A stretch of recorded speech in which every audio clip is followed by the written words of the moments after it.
At 3:30, we got another Big Ten elimination game. We got Minnesota, who's 5-2, traveling to Iowa, who's also 5-2. Iowa favored by 8.5 on CBS.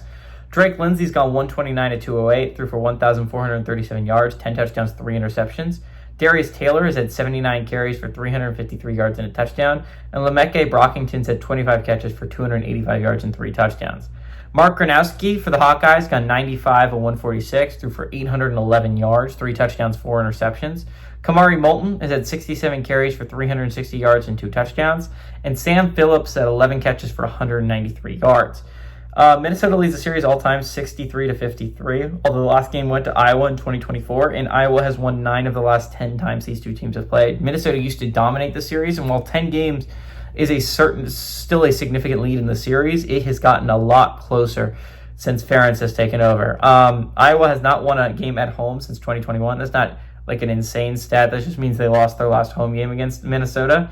But it's worth mentioning. If you do not remember that game, Minnesota-Iowa, Iowa had a very realistic shot at going at like making a run at a college football playoff spot that year. Remember, they finished the season, I want to say 10-2, and it's because of this game that they finished 10-2. Iowa lost on a weird call, fair catch call against Minnesota, a game that I think was very much rigged against Iowa.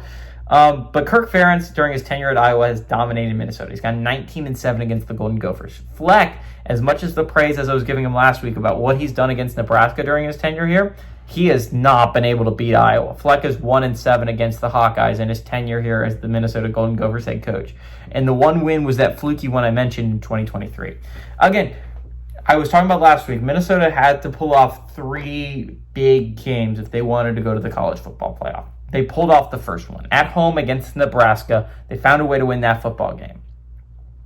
Now Minnesota has to do the same thing. I said there's got to be 3 things they got to do that's going to be really hard games to win. This is the second of them, going on the road to Iowa. Now you're going to have to pull off a minor miracle if you're going to beat Oregon, right? If you're Minnesota, that's a very, very tough ask.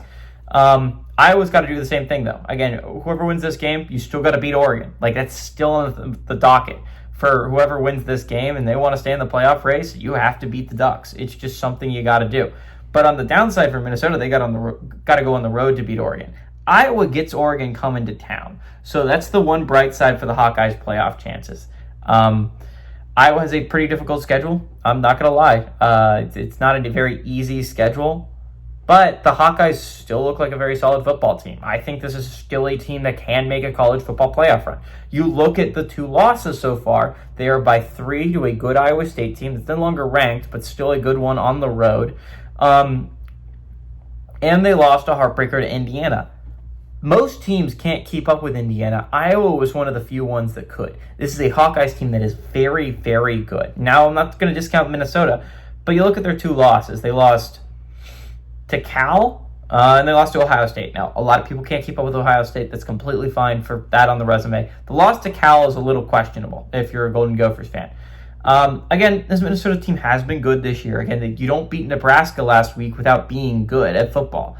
But I think this Hawkeyes team is a very good football team that just has not gotten the ball to bounce their way. And I think they can clutch up down the stretch. If I had to pick a team that I think has the most upside for a college football playoff team, it would be the Hawkeyes. I think the Hawkeyes have a very good team built together out in Iowa. And I like them to win this game. And I think that they're going to remember what happened in 2023. And I like the Hawkeyes to win. I like them to cover that 8.5-point spread.